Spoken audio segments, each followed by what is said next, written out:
Hey, how's it going? I made this video as a rough intro into how to get into stand-up comedy. Now, there's a lot of stuff on YouTube about this, specifically Ari Shafir and Ralphie May. They have like age-old tutorial videos. They're lengthy, an hour and a half and like 3 hours, but those are like the grandfather go-to videos to give you kind of an overarching an idea of what the whole scene looks like, what the industry is like. This is going to be a shorter video just about how to actually get into stand-up comedy. I'm trying to make the video that I wish, I would have seen when I got in. I'm a stand-up myself. My name is Abbas Wahab. And a lot of my shows, people come up to me like, yo, I want to try stand-up. I want to try stand-up. Let's say you are somewhere I'm in Canada, but I started in the Detroit area. What you want to do is you want to Google open mics around you. What's key is you just got to go and actually get up on stage. So Google open mics around you. Open mics are a place where you show up. There's a list usually. So it's called show up, go up, which means you show up, there's a list, you write your name, anywhere between 3 to 5 minutes every comedian gets. But the point is get on stage ASAP, because back in 2016, when, I wanted to get up, I was like, oh, I have to write a great 5 minutes. And I spent months trying to perfect this 5 minutes, when in reality, if I could go back in time, it's all about getting up on stage that first time, because you got to stand up there, have the room look at you, the lights are hitting you, you grab the mic, you don't know the weight, you don't know where to put this thing, all that general type of like hands-on stuff. Look at it from like craftsmanship point of view. Like, instead of, if you want to get into carpentry and you want to get into carpentry, you're not going to start these crazy designs of like the amazing cupboard you want to make. No, like, go pick up a tool, feel it, learn how to cut, basic stuff. So get up on stage as soon as possible. If you are thinking like, I got to come up, those first 100 sets don't matter. They really don't matter, especially that first one. That first one's really about just getting up on stage.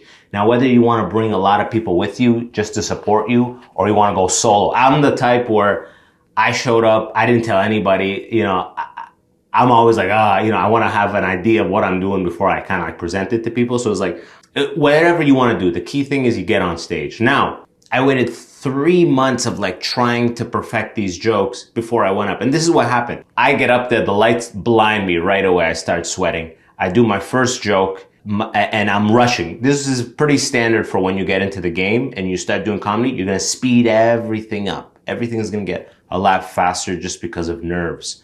And it's going to take time to slow down. But if there's anything to keep in mind, is just generally speaking, slow it down. That first joke bombed, and then it hit me that, all of my other jokes are connected and this isn't going to make sense. I did like 2.5 minutes, did all my shit. No one laughed. There was like 1 or 2 people in there. It crushed me. I didn't sleep for like days. But the point is, had I gone back in time, it's just about, if anything, that's why I don't judge people that bring a lot of people. Whatever makes you comfortable to do that first one, because you may get the impression that you're a beast because all your friends are laughing because you make fun of Josh, and Josh is in the audience like, Josh, you got to stop drinking and driving, and like 10 friends are there and they're laughing. So in your mind, you're like, yo, I'm a natural, right? And there's 4 other regular people and they're laughing because Josh and the crew are laughing. It doesn't matter. What matters is that you got up there, you put the mic to the side, you got a feel for what the job is. You did your time, ideally, that you're supposed to do 3 to 5. You don't run the light. That's a big thing in the game. You don't run the light. And you get off.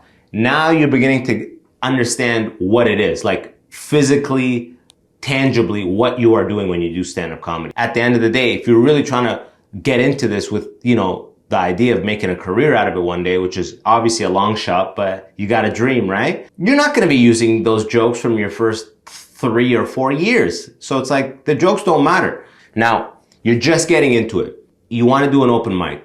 You did the ways I just said, right? You Googled open mic, you go do an open mic, or you go find the amateur night at your comedy club and go do that.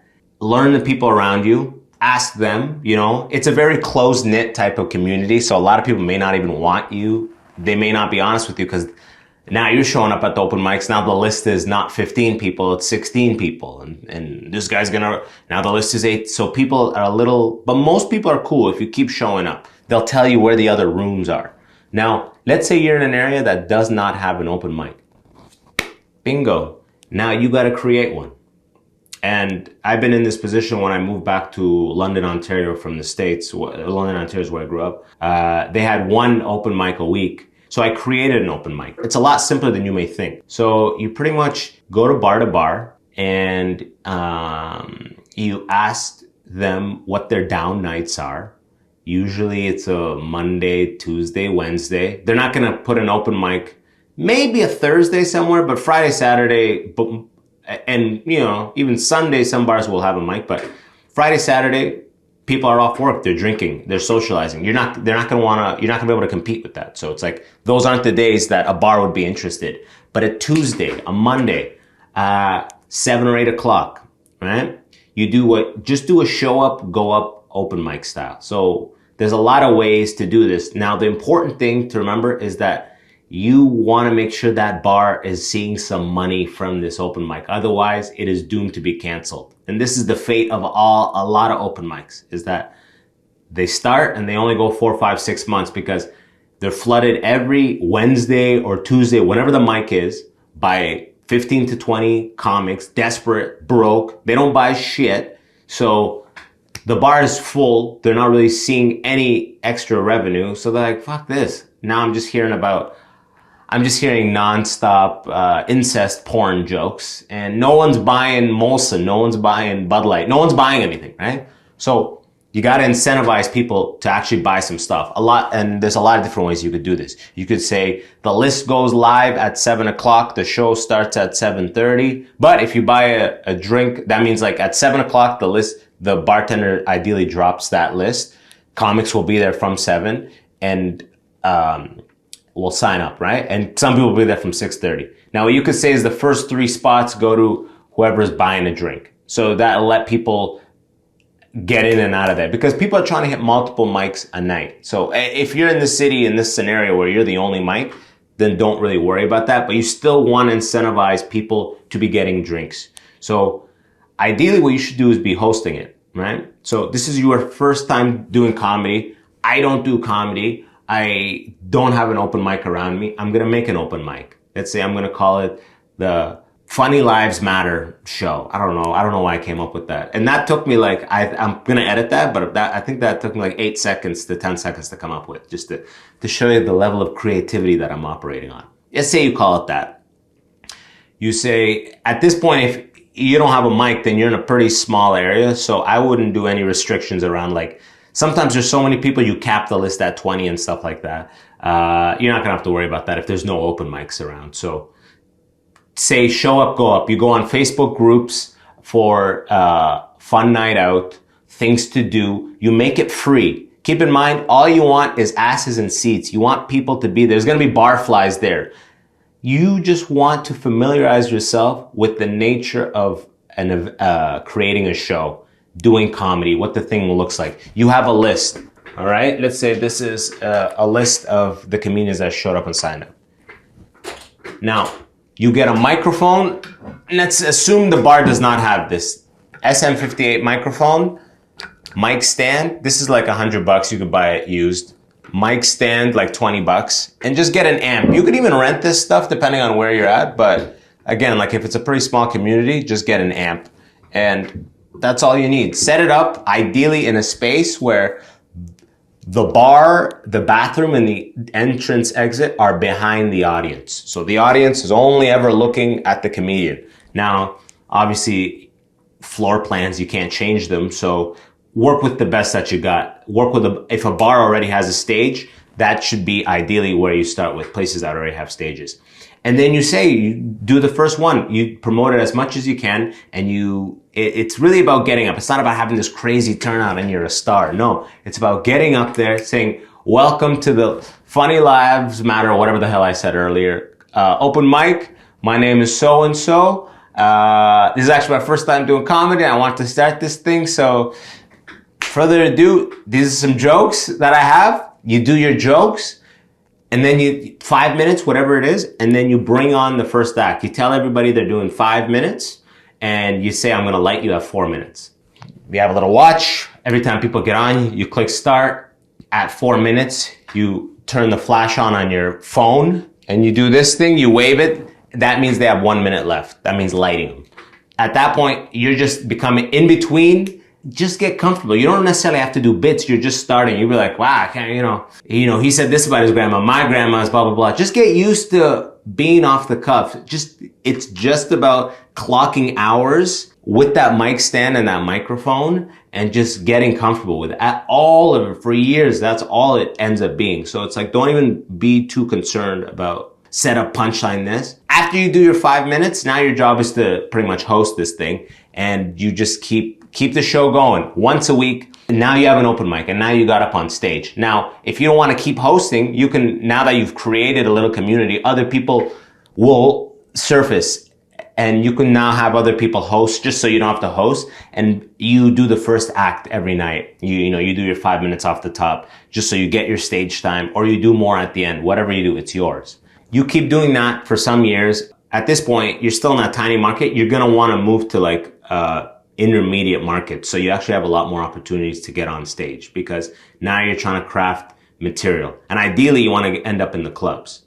And to end up in the clubs, you just got to be comfortable, solid with 15, 20 minutes. That'll get you in opening sets, and you keep hanging out. Now, this is something I wish I knew back in the day is rather than trying to go everywhere that has stage time, it may behoove you, and I don't know if I'm using that word correctly, but I'm going to continue using it. It may behoove you to commit yourself to one club and essentially show your commitment to them, because you will reap the fruits of that labor down the road. So you hang out at one club, even if you don't get up, you hang until you can open, and then you bark. Barking is the club gives you a little outlets that go, hey, 2 for 1, come in. We have comedy every Wednesday to Friday, 2 for 1, bark. That's barking. A lot of clubs, you bark and you get 5 or 7 minutes, whatever it is.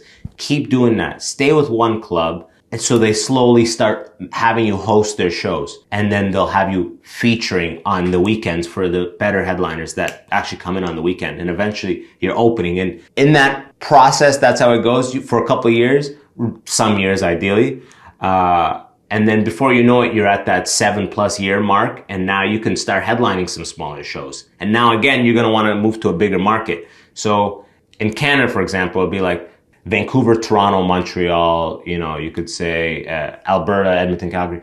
I came up in that Detroit area, and then after that, I went to San Francisco. San Francisco, Chicago, these are all like great scenes to really incubate in. You don't want to run off to New York, Austin, and LA. Don't run to, a lot of people these days are just running. For Canadians, it's very difficult to go to the States as an entertainer. It takes a long process, years. You have to show it with news articles, etc., to get these visas. But if you're already in the States, there's really nothing holding you back from just running off to New York or all these things. But they're so saturated with other comedians. Some of them great. Some of them hit that 10-year mark in their local scene, and they actually came to really solidify in these main. And some are just like the people I'm telling you not to be. 1 year in, they're like, I'm going to then you're just going to be in the weeds for a long time. Stay in your scene and incubate as long as possible until you really feel like you're the big fish in a tiny pond, and then go. Because every time you switch scenes, you drop down the totem pole and you got to rebuild your way back up. That's pretty much the gist of getting into, because once you get into it, then the community around you will kind of show you the general path, and just look out for certain pitfalls, Don't constantly be doing the same material. Every time you get on stage, have a plan for what you want to do. Do I want to work on crowd work this time? Do I want to try that new tag? Don't just go on stage, because a lot of us, and I'm fall victim to this myself. Sometimes you just get in the motions and you just, I just gotta get on stage. And then before you do it, you just did, Thursday, Friday, Saturday went, and you're just doing your A shit. And you're like, I haven't evolved. I haven't developed anything. I haven't tried. Because at the end of the day, we're all a little fearful of shit not working. So we want to keep doing the stuff that works, but you're not going to get any better. Compound interest is crazy powerful. And if you just, every time you get on stage, I want to try a new tag,